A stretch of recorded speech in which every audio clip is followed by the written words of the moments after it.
What's your lemonade stand story? And he was like, YouTube's going to be the next big thing, Devin. Like, you need to get on that. You need to get on it early. And I'm like, And all of us, we all go through our own trials, our own level of stuff. Sure hope this works out. Otherwise, this will be a huge waste of time. I mean, what else is it all about other than just taking risks and continuing to try and grow and hopefully get better and better at making things? Most of the billion-dollar brands you've seen were started by people that were just solving a problem for themselves.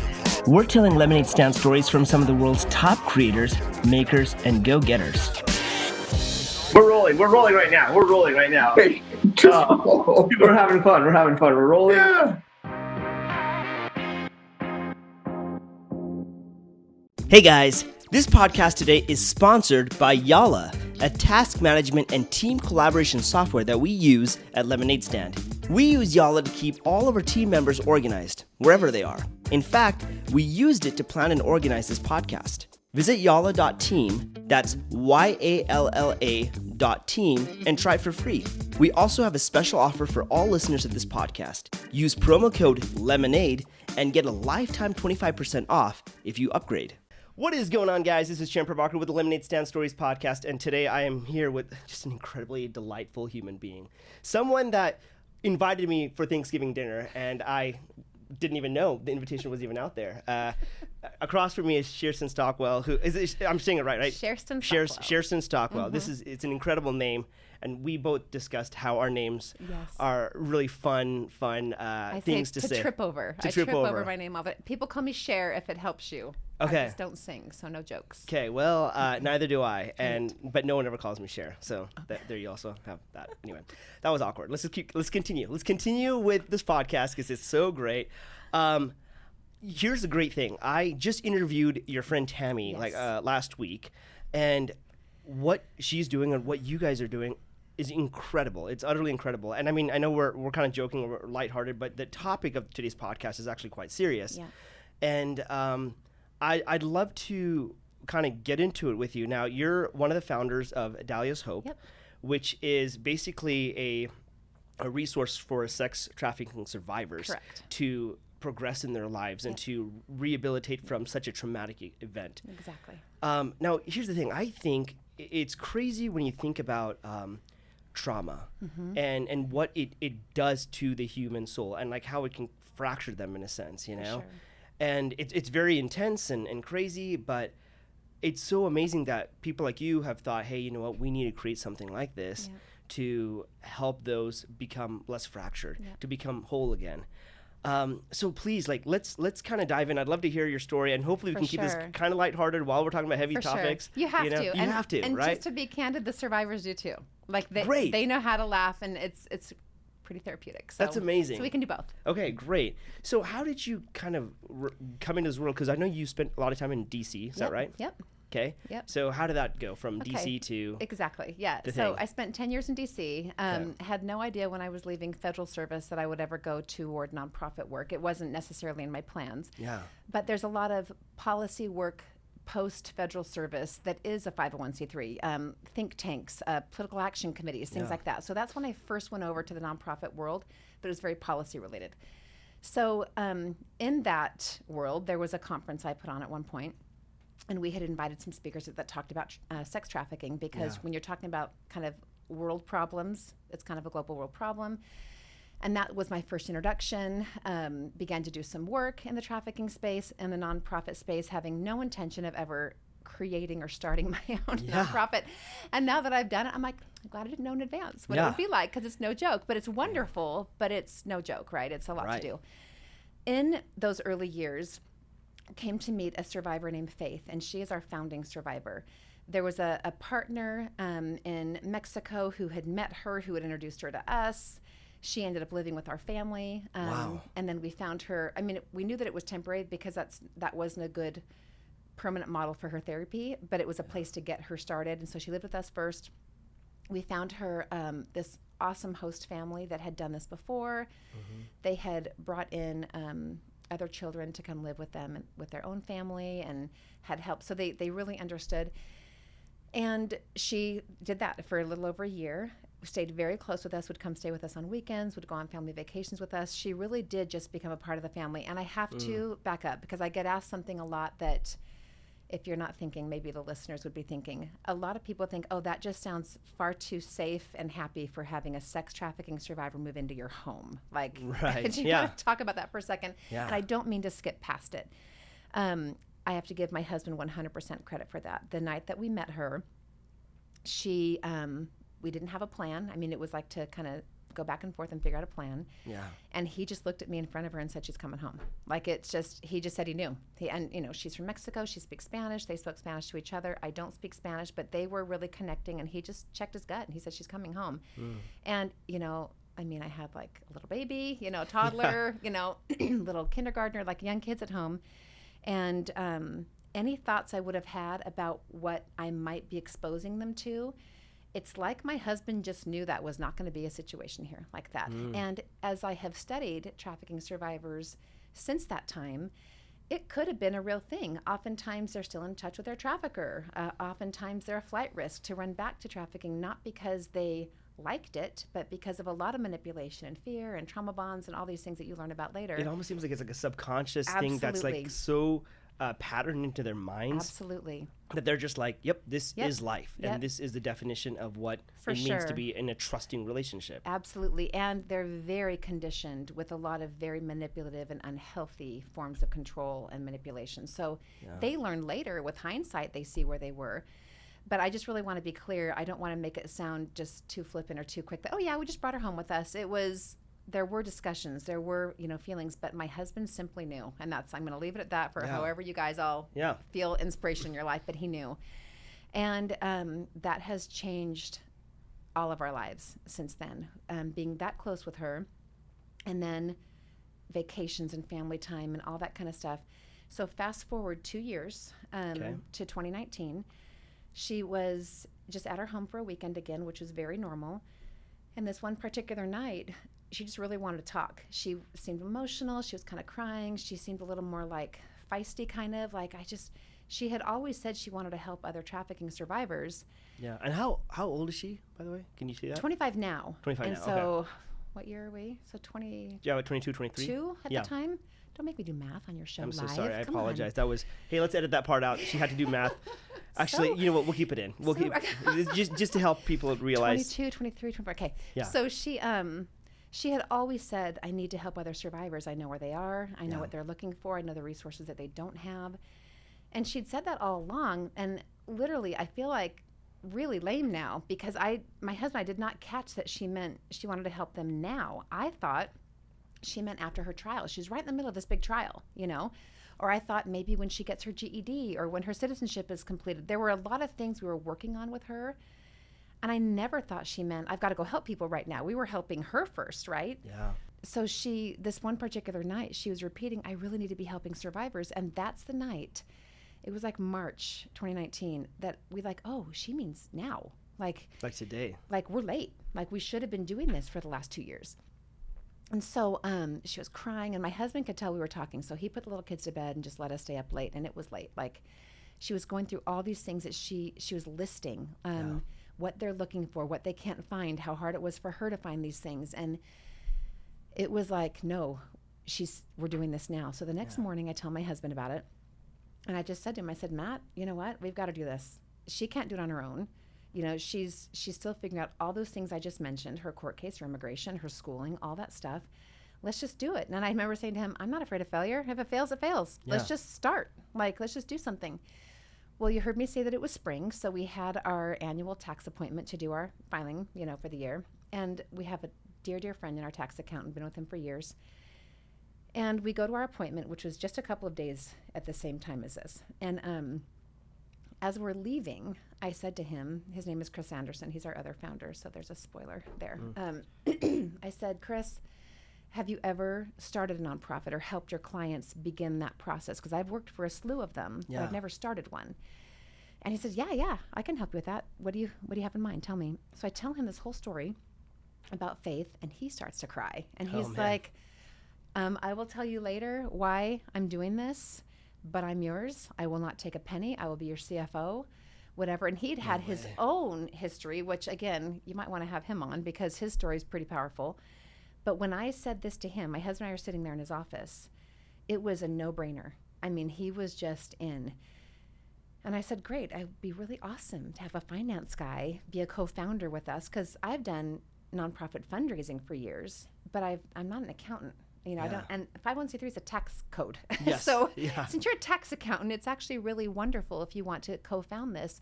So it was in. So anyway, we just began the process. So in the very beginning of starting a nonprofit, there's just your basic articles of incorporation, try to get your 501c3 status. Having come from federal service for so long, I knew that could take 12, 18 months. Sure. Well, I'm here to tell you, we have had a slew of miracles from day one. We got our 501c3 status in like a month. It was insanity. I'm like, how does this happen? You know? So we began, but then once you have that, you then have to, okay, so now I have to back up a tiny bit on what is needed and what is missing. And if you want to jump in, you can just interrupt me. This is so I'm like, it's a story. I'm on edge of the seat right now. Okay, good. Yeah, I can see that for you listeners. He's actually on the edge of the seat. I'm literally, this is weird. I'm about to like, in fact, I almost fell off. Continue, carry on. Thank you. Yeah, thank you. Don't hurt yourself. Yeah. So one of the first things that a survivor needs is, of course, therapy. They're dealing with complex trauma. They're dealing with PTSD.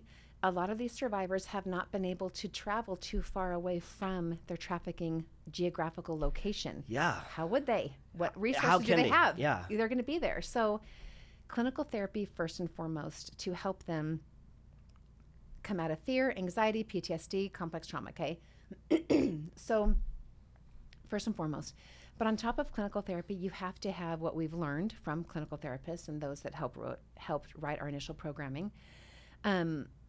Clinical therapy alone is still effective, okay? It's not a bad thing by any means. It is incredibly more effective when you couple it with various forms of recreational therapy. You've heard of animal-assisted therapies, equine therapy, okay, art therapy, music therapy, all these. It's exponential. It's so much more effective. Why is it more effective? Isn't it to have interesting? Well, it is, because the thing is like, look, I mean, from a point of me being kind of sneaky. Yeah. When I was in college, I went to BYU. Yeah. And I was doing a marriage, family, human development program, and we ended up having internships that we could do. Yeah. And they gave us like a bunch of internships. Truth be told, none of it excited me in the slightest. Okay. But they said, hey, if you want to present an idea of something that you could do, we'll have you, we can go with that, right? And I used to teach snowboarding, and that was super fun. So cool. So fun, right? So I'm like, oh yeah, well, I'm using snowboarding as a means of helping families come together and have wholesome recreational experiences. They're like, oh yeah, that makes sense. I'm like, does it? And they let me do it. Totally does. And so here I was totally thinking, oh man, I'm just kind of BSing so I can like teach snowboarding. Turns out it actually was factual. So, and I bet the coolest outcome. It was amazing. I bet. It was, well, for me specifically, I felt like really connected to a lot of these students, but it was fun to see like parents and kids like encourage each other through snowboarding. Yeah. Right? Totally. But why is it that recreation is such a powerful tool for like, in addition to clinical therapy? I can give you the answers that I know. I wish our clinical therapists and our rec therapists were on this right now, because they can give you the coolest stories. I know a couple, but the bottom line is the work that you do in a clinical setting, there's various forms and modalities of clinical therapy, okay? We do all of those. Anything that's widely accepted and effective today in complex trauma work, we do, okay? EMDR, you've heard of a ton of them, DBT, a lot of these, great. You then apply that to a recreational experience. Let me give an example. And I love that you say experience, because I think that's key. It is key. Yeah. So our first summer, we took some of our survivors just tubing down the Provo, okay? Oh, come on. Right? Yeah. Now, I'm telling you, from a clinical perspective, I wasn't there. I heard all about it after. It was powerful. So if you think about it, first of all, these survivors know that they're with each other who have shared experiences in the past. They might not all be the same, but they've been traumatized. They've been exploited. They have gotten away from someone who controlled them. They have similar things, even if their trafficking story was different. Now they're all in a raft together, okay? Yeah. The raft has unstable ground. Water does not feel like your foundation on your floor, okay? Yeah. Even though it's very shallow coming down the Provo, to them, it's unstable. Some automatically kick into comforting each other. Others are kind of frozen. Like, I don't like unstable ground. It's triggering me right now. Yeah, okay? and not only that, the Provo River is a freezing river. So it is. You don't want to go in, right? You don't want to go in. That was a side tangent. Continue. But it's true, right? It's true, and so, and I'm sure they're getting splashed. Like, Sure. ooh, I don't like that. I don't want to go in. But the benefit of them being in it together, different roles with each other, different levels. Also, our survivors, when they go to rec therapy, our survivors are all in very different places on their healing journey. Yeah. Some have been healing for a while. Some are brand spanking new, just beginning to work with a therapist. They're all on a raft together, okay? All helping each other, comforting each other, defending each other, protecting each other, crying in front of each other, scared in front of each other, all of these things. At the end of it, there were tears. They were hugging each other, coming down the Provo in a raft. Okay, so now amazing. They had to exercise some of the tools to be uncomfortable, to be threatened in some way, to feel unstable. Now you're taking the tools you're taught in clinical therapy and you're applying them to a situation that is safe, that is controlled, but you still feel a little new and unsafe and vulnerable, even though up here, you know, well, I'm with these people in a common place where there's lots of people and my rec therapist and my therapist. So like, if I were ever going to do something uncomfortable, this is a great crowd to be in. So really, really smart. And I'm going to skip over to animal-assisted therapies now too. Yeah. Animal-assisted therapies, there's so much fantastic research just being in the presence of an animal. Oxytocin goes up, adrenaline goes down. I mean, dopamine, all these wonderful chemicals that you can use therapeutically in a positive way.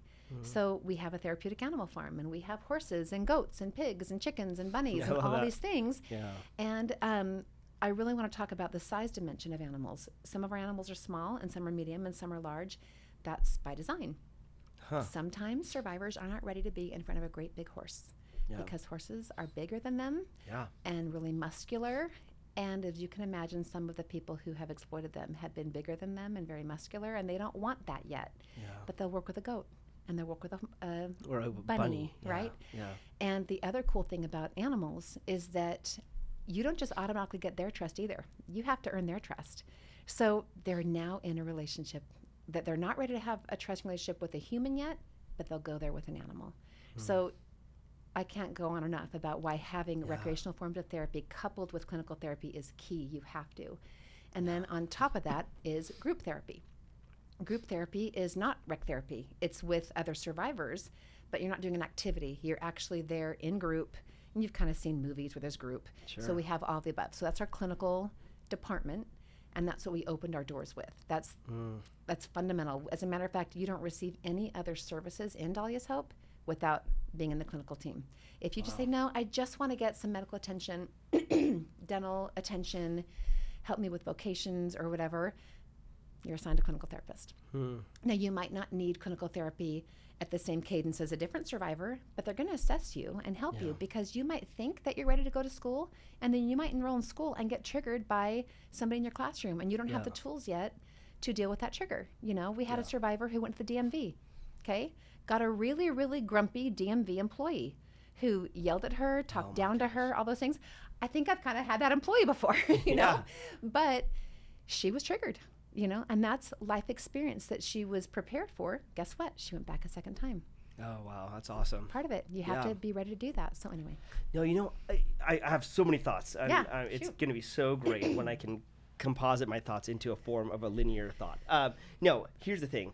My brother, he went to rehab for drug addiction.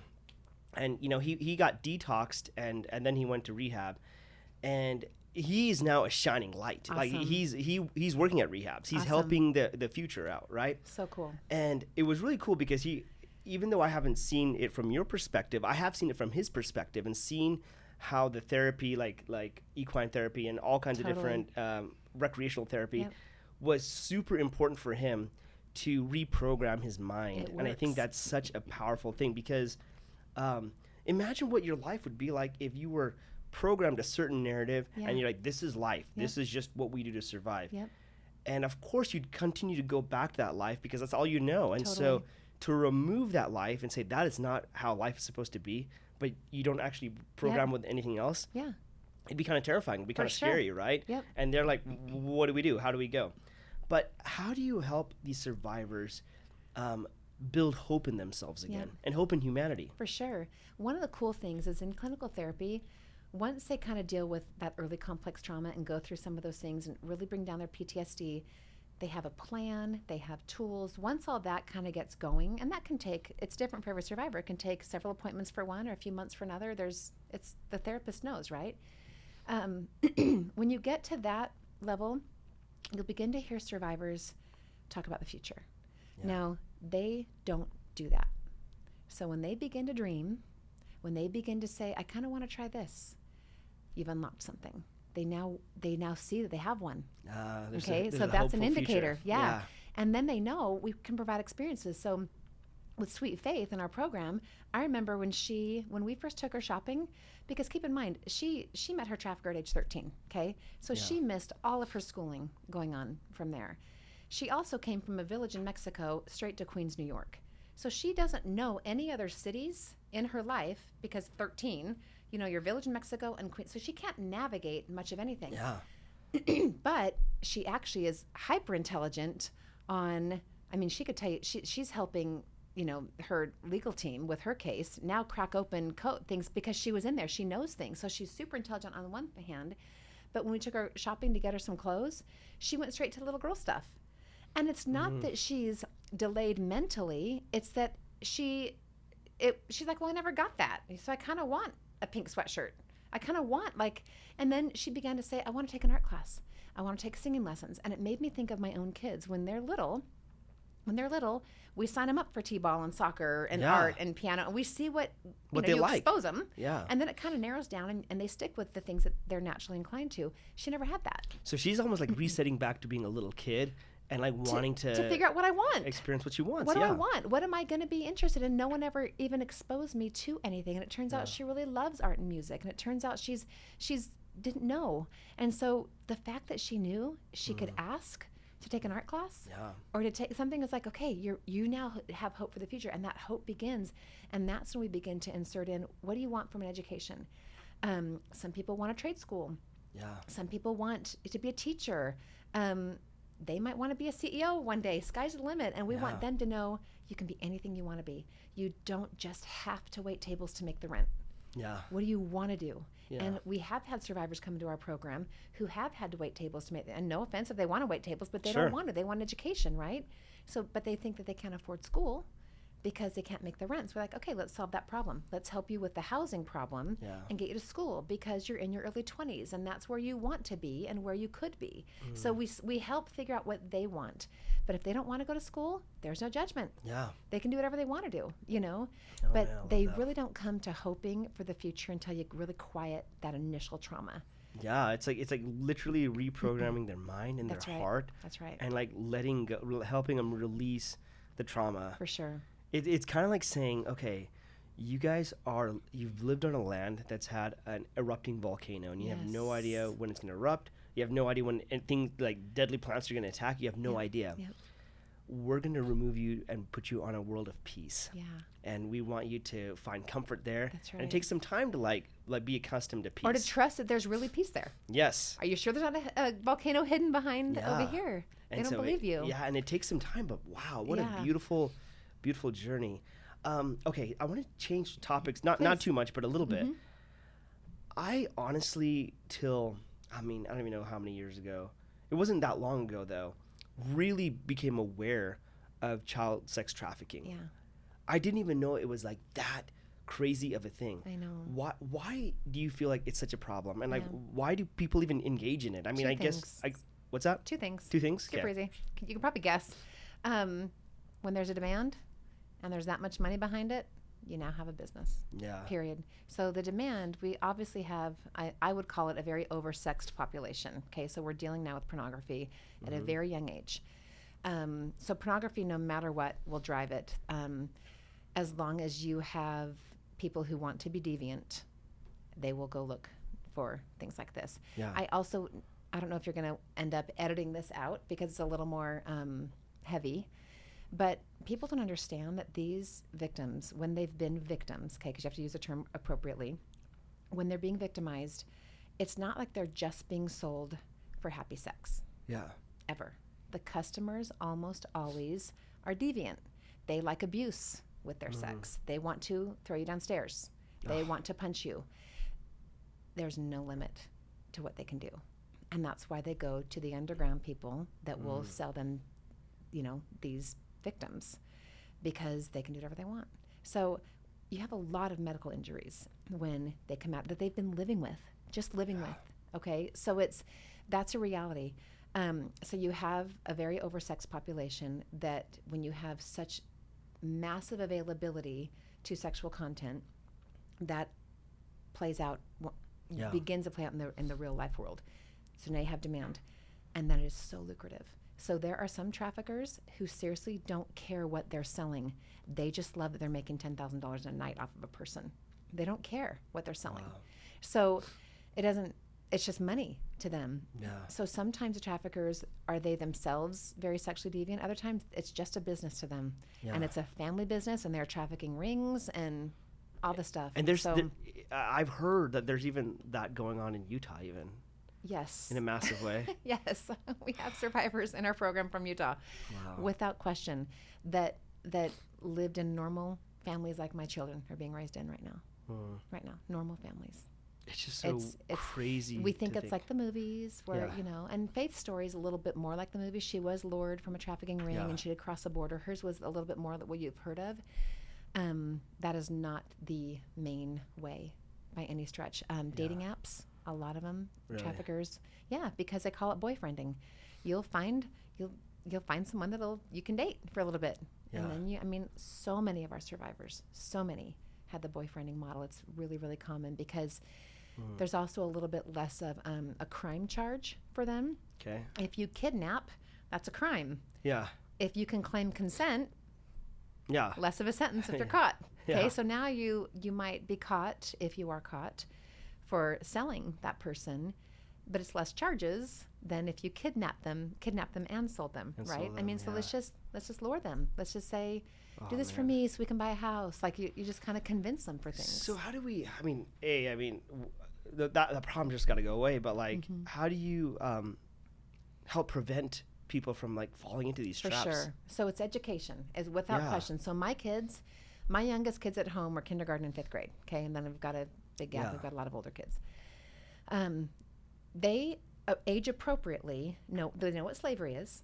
Okay, they know what someone using you to do work to get money so they don't have to do that type of work to get money. So that's age appropriate. I can teach my kids, but you also teach your kids all the tools. Whether it's online tools, whether it's when you're playing at the park and stranger danger tools, you teach them all the tools. And I tell my kids all the time, don't let this scare you. If I tell you, it won't happen to you. There's a statistic I heard once from one of our partners who does rescue, and I'm going to get it wrong. I wish he were on here right now, but he would tell you, you educate a child, and it's almost a 100% guarantee they will never be trafficked. Just by educating. So many parents don't want to because it's an uncomfortable conversation. It's uncomfortable, right. What's more uncomfortable? Because this crime is skyrocketing. It's getting worse. Worse and worse and worse, without question. So, you have to have the talk. And then, like my 5th grader, he's a little older now, so he understands that Faith was sex trafficked, But again, for his 5th grade mind, I'm not going into the heavy, dark stuff that I've had to hear before, but absolutely enough that he's safe. He's totally safe. That it could be your coach. Now, I'm not assuming it's your coach, but you need to be smart. Just because your coach is your coach, you're not ever riding in a car alone with him. Yeah. Ever. Just never appropriate. And a good coach will know that. Yeah. And so you teach them these things. You know what I mean? And there's a lot of really great tools. We can point you to and give you some links, some great education tools. Which I would love some links for.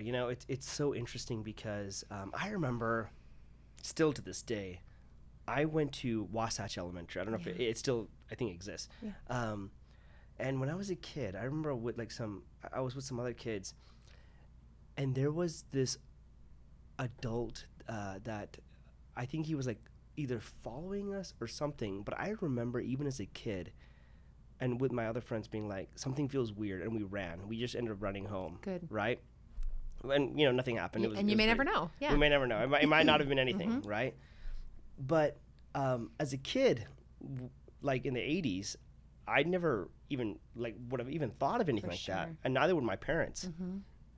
So it was much, much later when I started learning more and more about this. But then realizing like, oh, this is a very, very serious problem. For sure. And it's beautiful that you have an organization that says, okay, we've got the kids out, but now what? We've got to help them out, and we've got to like help them. There's no resources. Like literally, that's one thing that Faith found. She said she was calling everywhere. So these are her kind of main focal points. She said, we have to have everything in one place. All the resources I need. She was piecing together, calling this place to learn English, calling this place to try to get some free therapy. I mean, anything that she could, okay? Finding a job. And there were some, in New York, there were some Catholic charities that helped her. So it's like she found a job washing dishes in the city, you know, like, but nothing great, just to help her not. Just to survive, basically. Absolutely. Right? So calling all those places so unsuccessfully for a number of years, 3, I think, and piecing together any semblance of, a life that's safe. So everything in one place. When I say everything, trafficking is a massive umbrella. So we don't do rescues. We don't do litigations and prosecutions. What we do is we partner with organizations. If a survivor comes to us and says, I really want to begin the process of prosecuting my trafficker, what do I do? I beat this into our team all the time. They're probably sick of me saying it, but I'm always like, your answer should always be sounding like a yes. Find the yes, always find the yes. Because what they hear and the way it's delivered first and foremost is what they'll think. So if you say, sorry, we don't do this, but we know someone who can, the same exact answer can be like, we know exactly how to help you. We have wonderful partners who do just that. Let me introduce you. That sounded far more like a yes than, we don't do that here. But let me make some calls and find someone who can. You feel a little bit of Dahlia's Hope doesn't. Instead of, Dahlia's Hope has awesome partnerships. We have legal teams right now that specifically help legal matters for sex trafficking survivors, specifically. But we don't do it internally. But they don't do aftercare. So we partner with each other. They'll have survivors. So partnerships are so amazing in the nonprofit world. So everything in one place. Okay. The next thing has to be easy to find. Nothing was easy for her to find. So we make sure when we open our doors, we sent out organizational announcements to police stations and shelters and hospitals and news, just keeping us, on the top of the web, anything we can to be easy to find, because she was really, and the places she thought she'd find, she'd call them and they wouldn't have anything for her. And she's like, that can't be the answer, and it has to be survivor-led. Bottom line, I might know how to do nonprofit fundraising, and Chris might know how to, do all our tax law and tax stuff. We've never been there. We've never been a victim of sex trafficking. They know every nuance. They know everything. And we have to listen to what the resources need and then help them get those. So that's what we are. Has there ever been a situation, though, where maybe someone's come to you and they made up the story that they were sex trafficked? That's a great question. Yeah, as a matter of fact, there's a lot of press right now out about that very type of thing. Yeah, because claiming that some survivors aren't really survivors, right? That they never maybe it was like a cry for attention, or maybe it was like to throw other people under the bus. Yep. Because it's a weird thing, right? You hear about like sex trafficking and sex abuse, and then it's like, hey, cancel culture. We're gonna cancel all these people. Yep. And then later on, you're so glad you're bringing this up right now. Really? Yeah, because the thing is, I keep thinking about it. Look, I told you I work in film, and sometimes I'm like, I often wonder, I'm like, man, look at these big name actors or producers that got canceled big time. Totally. Maybe because of decisions that they made in the past. And I get that. But then it's like sometimes we got a little too overboard with the cancel culture. It's Absolutely. Like, these guys now feel like, they have power to throw someone that's Absolutely. like big. And it hurts the cause. It hurts everything. Cause. It hurts everything. We are asked quite often if we require a prosecution or a case number to treat survivors. No, we never will. And let me tell you what our answer is to your question. If they're really a survivor, you can ask our clinicians. They will tell you if they're a survivor of sex trafficking, it comes out in therapy. If they show up for therapy, it will come out. We have had a couple of survivors that we don't know if they really were or not, and they've joined our program and they haven't wanted to do the therapy. They don't want to do the work. And so they know we're here if they're ever ready. Maybe they don't want to do the work because it was a cry for attention, it wasn't true, and the truth is going to come out. Or maybe they don't want to do the work because they're not ready yet. No judgment.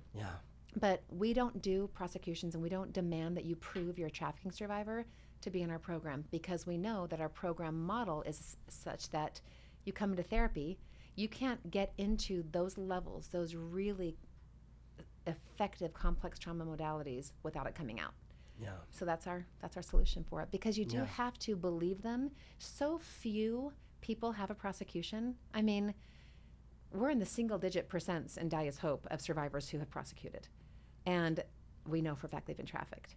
We know that a lot of them are getting the courage to choose to do that. You know, but it's you can't require it, because you have to believe them. You see a lot of this, I believe you. You see those movements too, I believe you.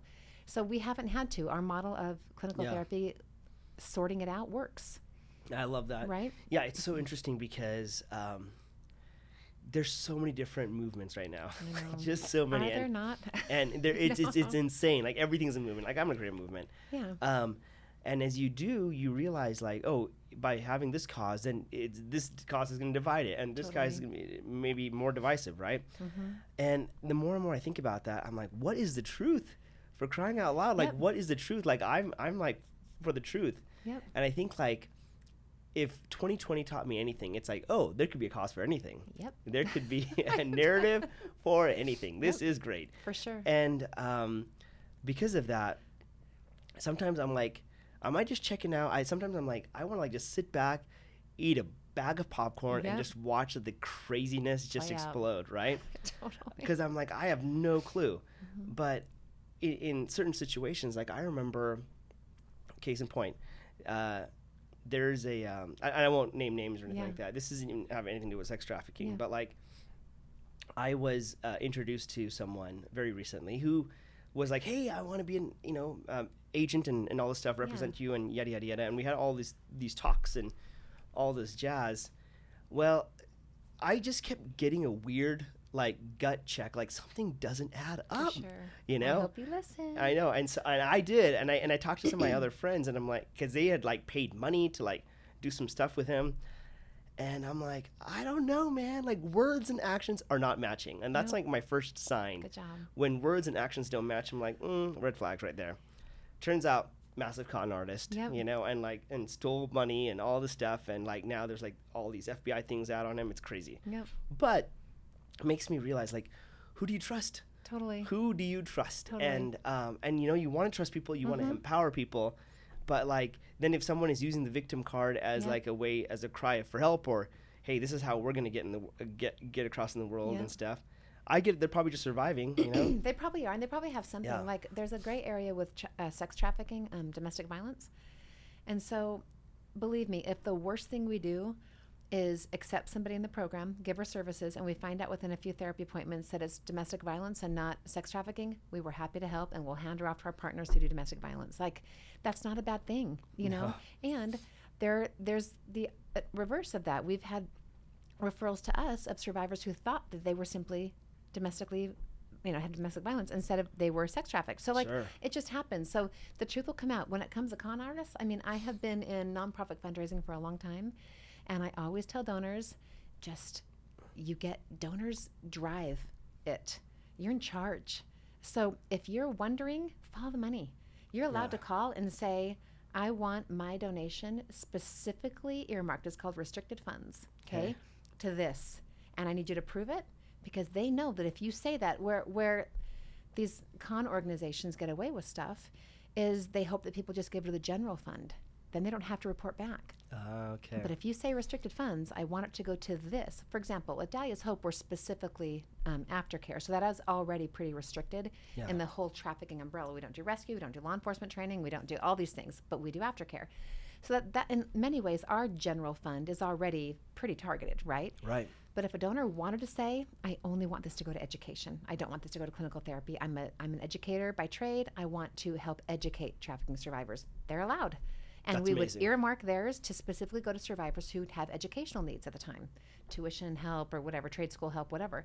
And that's allowed. And we would have to then prove it so that's one way to, like, if you want to support a cause, get really specific with them, because they have to defend it. And if they can't, they lose their tax status, you know? I love what you said about following the money. I think that's such an important thing for donors to. That's what this whole thing's about. Yeah, it is, because,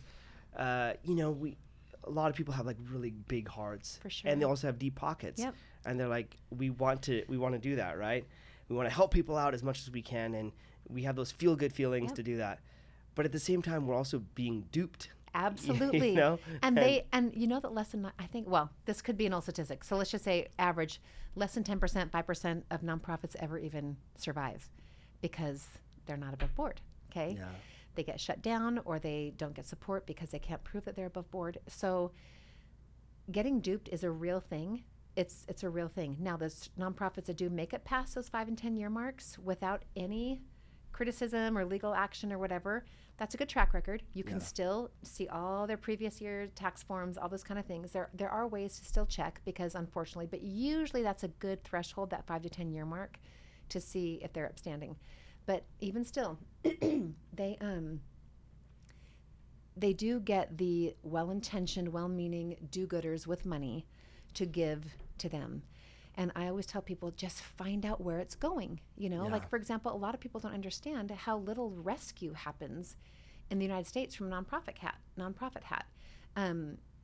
A lot happens internationally, but not as much as you think. So a lot of people who are giving domestically, make sure that your money is going domestically if you care. If you don't care, if you have a personal tie to Mexico or any other country, great. No problem. The important thing with the law is that the donor knows. Yeah. Donor intent. That matters. Misleading the donor public is a problem. Yeah. It's something that you can get in trouble for, you know. So it's a wild world. It you is. know, and you want to do good and you want to help people out, and then you're like, are the people that we're helping, are they trying to take advantage of us, or are we helping them? And let me shamelessly plug here that we are so transparent. I hope you guys come and ask us if your money to Dahlia's Hope is exactly where it is, because we are so awesome on our paper trails. I love it. Well, our founder is a tax accountant, right? Yeah. I mean, it's so awesome to be able to have such a clear conscience of like, let me show you exactly this many people because of your gift began school, or your gift gave 10 therapy appointments and they happened here. Like, we can show it, you know. And other nonprofits that people might want to give to, you can get that. Yeah. You're allowed to get that. You know, people don't know. They just write the check and then away it goes. Have a clear conscience. Oh, see, I gave. Yeah, you gave, right? Exactly. I think it's beautiful. I think that's a great way to do it, because it's like, hey, look, here's our papers, and take a look, and just know that we are really out to help, and this is how we can prove it. Absolutely. Actions have to match words, in my opinion. They have to. And if they're kind of like incongruent, then you know something's off. Absolutely. And you can kind of tell move you forward. Stories. Yeah. Stories. It's amazing. So it's sad. So I want to change, topics real quick, because I know we're on a little bit of a time crunch. The Lemonade Stand Stories podcast is about people's lemonade stand stories, right? Okay. Like, so to create a lemonade stand story, you first have to have lemons. Yeah. So in your life, have you been dealt lemons that you're like, oh yeah, that was a lemon. That was a brutal lemon. You know? Oh, for sure. Even with starting Dahlia's Hope, we're tell me the lemon about that. You can't help it, you know. And oftentimes, the beginning of a nonprofit, you have a lot of people coming together with passion, right, and good ideas, and they all want to help, right? And a lot of nonprofits I've worked for have a similar story in their inception, their beginning, where only a few of the core staff, a few years in, are still there from this kind of well-meaning crowd in the beginning. And it's really interesting. I would have never guessed how we would have found this person here and that person there, and who would stay and who wouldn't stay. It hasn't been a big drama by any means. There's nothing like that. But you often get people who are kind of hands-on. When people have to give of their time resources, like their skill set and their time, you have to really love what you're doing, or you're not going to give up your time, because that time could either be spent making money somewhere else, like your real job, or with your family or your loved ones. And so you don't want to give up. And it takes a lot of sweat equity to start a startup in general, let alone a startup nonprofit, right? It's just a lot. So people that we thought would have been with us long term definitely fell away, you know? Yeah. And that's not unique to Dahlia's Hope. It has, I kid you not, the nonprofits I've all been a part of, they have a couple core people that really stayed, but some people that really kind of fell away. And I could name it with any place I've been. It just kind of happens. And so you're kind of like, wow, I didn't see that coming. Okay. Yeah. Pivot. And but I can tell you that also with very successful nonprofits, that where one door closes, you've got the one that's perfect that opens. And we have absolutely had a team grow that we never dreamed we would have. And that's when I say there's been miracles. I mean, we literally have a Google Doc of miracles because we're like, how did that happen? Yeah. Oh my gosh, how did that happen? And it's pretty fun to look back. It's only been 2 years, right? And I'll tell you what, I'm a big miracle guy. Like I feel like my whole life is a miracle. And I think what's cool is, you know, and I've always been a very spiritual person, and I've always felt like, you know, I think God wants us to treat every day like Christmas. I love that. You know what I mean? Because he's like, hey, you know, you can plan for a lot of things, but I guess I can change those plans pretty quickly. However, if you live in the present, here's a Christmas present for you to open up, and you can see how it goes. And you're like, oh, I didn't expect that. Okay, let me explore this one. Let me explore that one, right? Totally. And that way, it's like you can kind of keep hope alive. For sure. Really. For sure. Right? And I love that. Right? You should write that in a book. Well, I want you to write the forward for it, and then I will. I'm just kidding. I will absolutely write your forward. No, it's great. I don't know. I just think like it's a big thing. So I want to talk to you personally. Like, what, with all of the stuff you're doing, what brings you the greatest amount of joy right now? Yeah, for sure. Thank you. So obviously, number one for me is my family. You know, I mean, I honestly did not think I'd ever have one. I married very late. I was told I couldn't have kids. So like kids and family and all that is super, super precious to me. So that's number one. The only thing that I would spend this much time on outside of my family would be this. I mean, and not only because I legit feel I'm supposed to. I mean, I can't deny that. Yeah. It also works so beautifully with raising a family. I mean, to have your family serve on an animal farm, shoveling horse poop. Yeah, it's incredible. I mean, come on. Yeah. And they know that they're raised in a family that serves, right? My family, to love Faith, to know that she looks different from them, speaks different from them. Her broken English is the cutest ever. We love it. You know, she's really good now. But when we first met her, you know, she used to say, she's going to kill me for saying this, but when she was learning English, she would say, I cano. And she'd say the K in front of no. My husband's like, don't tell her. Don't ever tell her, it's too cute. Like, we love it, you know. Now she just says, I know. We're like, no, say cano. It's back to cano. I love her. But for my kids. She's learned too much knowledge, unfortunately. You know. Yeah, you're welcome. That was awesome. You are welcome. But, you know, for my kids to be a part of that, for her to come into a family and feel that, because she really believes that we're her family. We're like, yes, believe we're your family. Like, that's no joke. It's all so beautiful, serving, helping any population that is underserved, help them. I mean, it all fits perfectly. I'm very faith-based. She's very faith-based. I mean, the whole thing is just so, I can see why this would be something that I felt called to do, because it works perfectly with the way I really want to be in the world. You know, in the world where we don't just only focus on our family. We teach our family how to care. And then through the caring, it's all, so without question. And it's funny, I mean, you talked about the lemons. There were a lot of jobs I had that I thought I'd be there forever. Yeah. Career jobs. I'm like, okay, how did that one go away? Like, you know, so you kind of go through heartache and whatever, but now that I can see where we are, to your lemonade stand thing, oh my goodness, would I not take this lemonade over all the lemons that came without question? And she'd say the same. She's even said, which I can't believe, that she now would never take away her trafficking story. I mean, can you believe it? She says it. That's amazing. You should hear her talk about forgiveness. That is incredible. You hear a trafficking survivor talk about forgiveness, I'm like, I am not worthy to sit next to you. You are so amazing, you know? And I'm not saying that every survivor is going to feel that way, but where she is right now, the fact that her life has changed, she plays a small part in changing other lives, and she wants all the survivors to say, hey, you too. I'm not the one that's helping you. You are going to pay this for it. They all want, that's the thing I love about them, they all want to stop this. Yeah. They all know the crime inside and out. We've got survivors who are cops. They are going to law school. I mean, they're going to take this down. When you say, how do we stop this? They're going to stop it. No one can be as trained as them. No. Yeah, they know. So anyway. That's beautiful. That's amazing. And it really is a story of hope. Yeah, it is. You know, you have to, you know, sometimes to get to the hope, you've got to experience the horror. For sure. But it really feels like hope. For and sure. that is awesome. Yeah. Okay. With all of these things, right now, what would you say would be your greatest fear?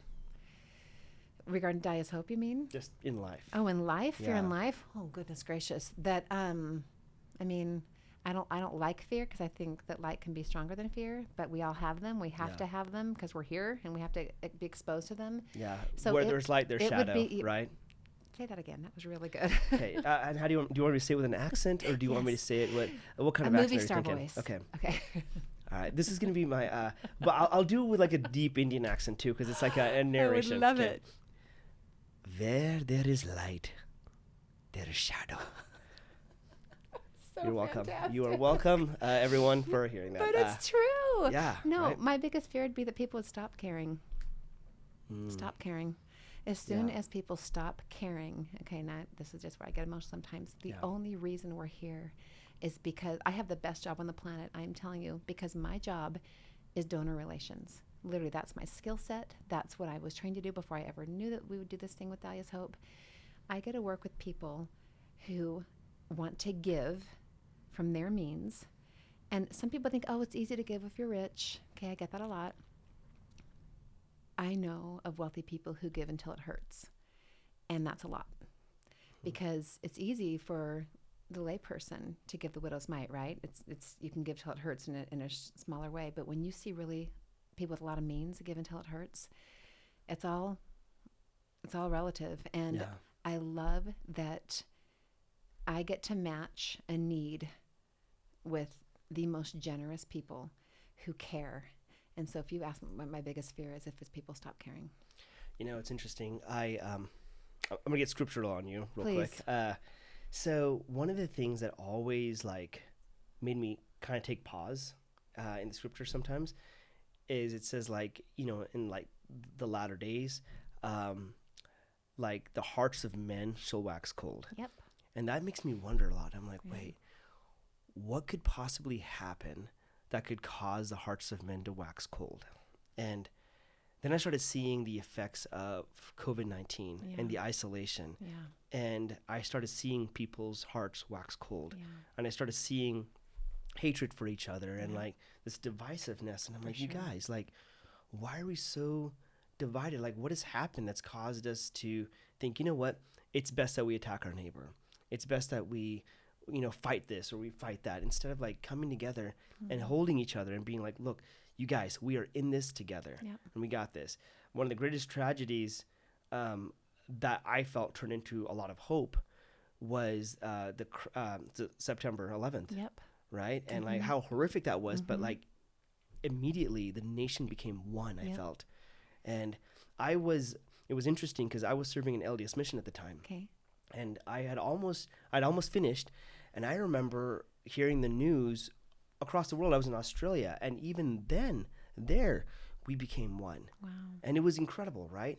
So why do you think people would stop caring? Yeah. I mean, I think a lot of it, too, is obviously with COVID-19, there was something imposed upon them that brought out some ugly things in human nature, right? Yeah. And I also think that you go the other direction of just a lot of selfishness and greed. And the more that we are inward and think of only our wants, you know, my brother, he's hilarious. He's really good at delivering things. And he's like, everything is so like iPhone, MySpace. Like you think of all these things like I, me, you know, and that's interesting. It's funny. It's like, you gotta get out. You gotta, as soon as you get your mind off of you, and put your place literally in someone else's experience, walk in their shoes, think about it. Like for a second, put yourself on pause and think about it. Yeah. You tap into something inside of you that doesn't get to be awake that often unless you do it. And when you do that, you kind of can't go back. You can't unsee or unknow. Yeah. And really special things inside you develop and happen, you know, but if you can stay more on what you need and what you don't have and what you want and who you want and, you know, always trying to fill a hole that can never be filled. Never can be filled. Can never be filled. It's so interesting. I have like I don't know. It's my own unique take on this.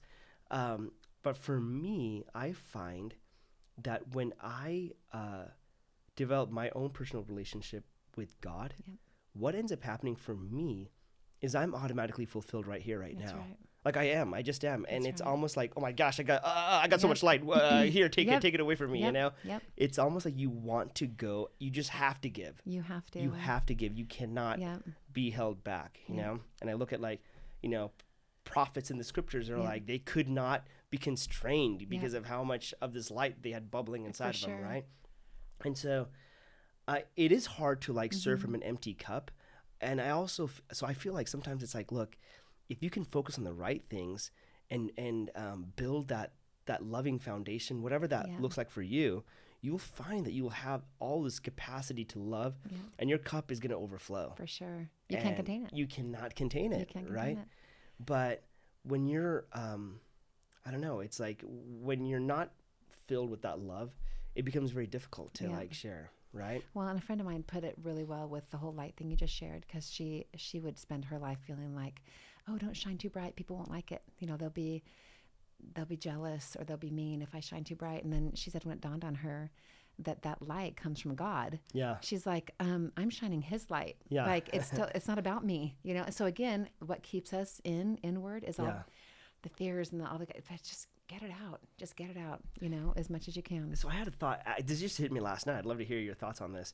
I feel like there's already plenty of light out there, and it's just about us removing the blocks to let that light shine even more. That's awesome. Do you know I what love that. Instead of like saying like, oh, we gotta force and share all these things. Like, no, God's light is everywhere. It's already here. Yeah. It's like we just have to clean up the muck so we can like let that light come out even more. We sometimes forget that He wins. Yeah.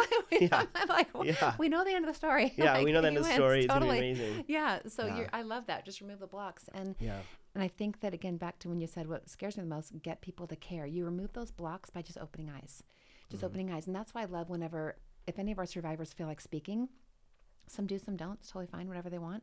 But if they want to, and they want to be an advocate or whatever, it's so effective because people, you see them. You see these reactions, and you see suddenly things change for them that won't ever go back to the way it was. And they begin to move mountains and help things, and it just, everything brightens. Isn't it so beautiful to see that light in their eyes, like that click, that switch where you're like, oh my gosh, it happened. Yeah. Something just shifted. But I love your description. You move blocks. You just do it, and it's people, you know. And you know, since we're going down the more spiritual, religious side of it, we have light in us. It's there. It's not just around. It's in us, you know.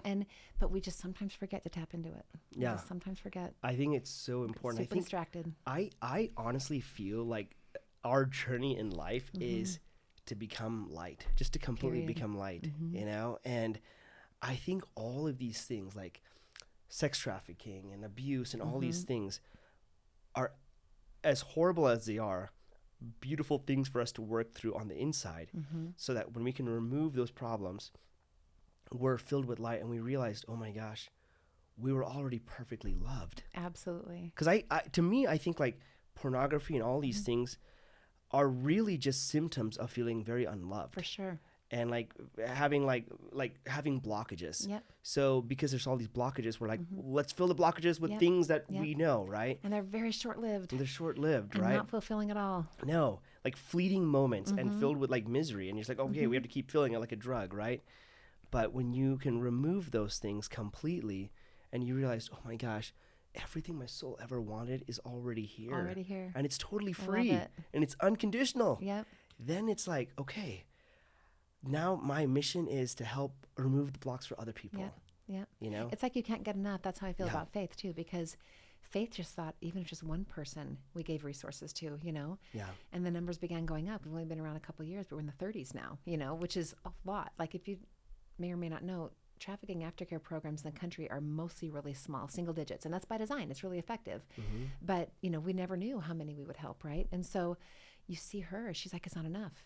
There's more. She just knows that there's more. And so her energy and her fire is wonderful that these have found us, but there's got to be more, and it's not enough. And she gets energy from sharing that light, and she can't rest without shining more light. Like it's truly, you know, it's she's the most selfless person. You gotta That's so beautiful. She's great. Like, it reminds me of Schindler's List, right? Yes, with the watch at the end. Yes. I could have bought one more. Yeah, and it's just like I know, like it kills you, right? And that might be the one rated R movie we let our kids see. Yeah, well, it's powerful, man. So I'm telling good. You. Yeah, it's rated R for really amazing. You know, exactly. but it's really powerful, right? And I keep thinking like, dude, there's just so much more we can do, you know. Right. And the beautiful thing is like, you know, we're not going to be able to save every single person on the planet, but man, we can do quite a lot. Yep. And we can create a ripple effect so that other people are like motivated to do it. Yeah. and then they're motivating other people to do it, and we create like this beautiful like concentric ring chain reaction ripples of saying one person's good, Faith's good, can now motivate tons of other people to do good and create their own story. That is such a good visual, and it's true. It doesn't stop, and I think that's why with Schindler's List, he knew that if he could have saved one more, that would have affected that whole family. It wasn't just one person; it would have affected that whole family. You can't contain how exponential the numbers go. And the survivors in our program, they'll tell you, like, when they begin to tell you the things that are good that are happening, it's more than just to them. So many things. It's just, you can't stop. You can't stop. Yeah, it's just the most incredible And Faith would feeling. tell you, you can't save them all, but you need to die trying. Oh, I love that. We're going to die trying. Yeah. We think we can. So we're just going to, you have to keep act like going. you can, right? Yeah, absolutely. Even if you know you can't, you have to act like you can. You got to act like you can. I got one last question for you. With all of these things that you've learned, all these experiences, if you could go back in time, what would you tell your younger self? Oh my goodness. I mean, it took me a long time to, I think, get into my own skin, because I probably did care too much, too young, about what other people thought. And I remember letting go of that. I remember just not caring anymore. And I had spent 10 years in D.C. I was actually in D.C. for 9/11. That's an interesting story for another day. But I remember it being my early 30s and just having kind of this change of being comfortable in my own skin, honestly. It was no longer about measuring and being aware and being worried. I was always just a pleaser and worried and a pleaser and worried all the time.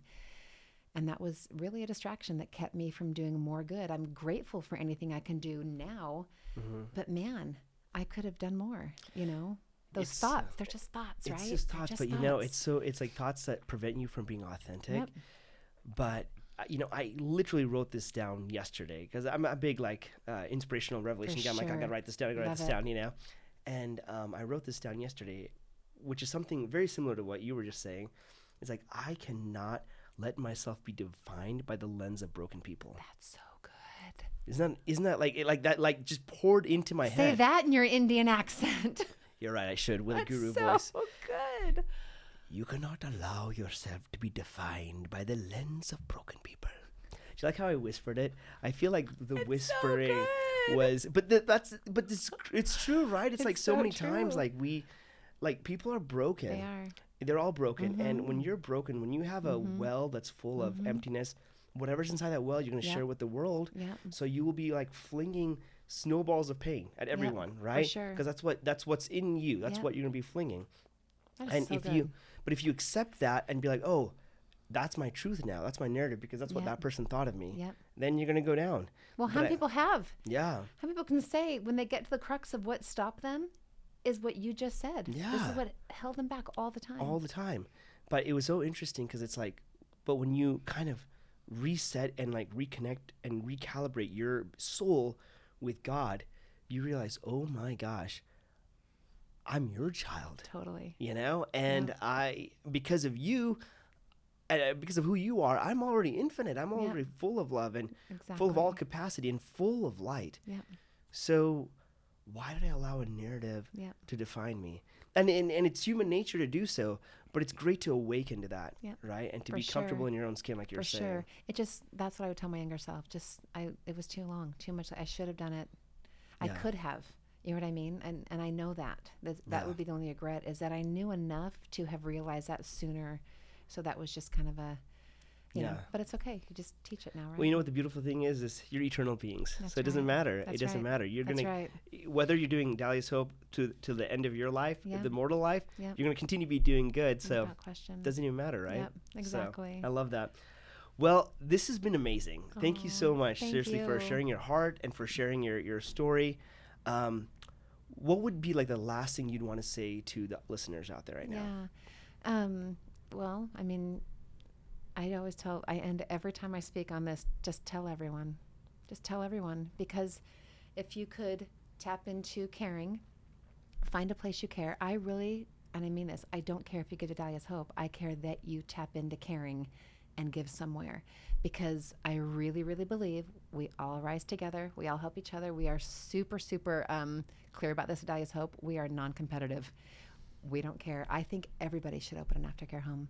It still wouldn't be enough. Everybody. It's in the nonprofit world, unfortunately, a lot of people feel like they have to protect their donors and their supporters, and I'm the opposite. I love the abundance theory instead of the scarcity theory. There's plenty. Everybody help each other and you're going to be fine, you know? So I would tell people to care and to tell everyone. Just care and tell everyone to care. Because there is a place where you're going to land that you will not just be changing a life. You will change. You'll be the better for it. You will never forget when you began to tap into that, how you change, and you'll never want to go back. So that's awesome. And I think like as you keep yourself open to, just caring, you will find where you authentically land. Absolutely. And that's a great place to be. You can't help but find it. It literally, like, you welcome it. It comes, so. It's perfect. Thank you so much. Awesome. Well, thank you so much. Thank you. This has been amazing. I appreciate it. For us too. Thank you so much. Thanks so much for listening to the Lemonade Stand podcast, and we hope you enjoyed this episode. Be sure to subscribe to the podcast on whatever platform you use to be alerted when we release new episodes. We'd also love to hear your feedback in the reviews, and if you or someone you know has an awesome Lemonade Stand story, please reach out to us on social media and let us know.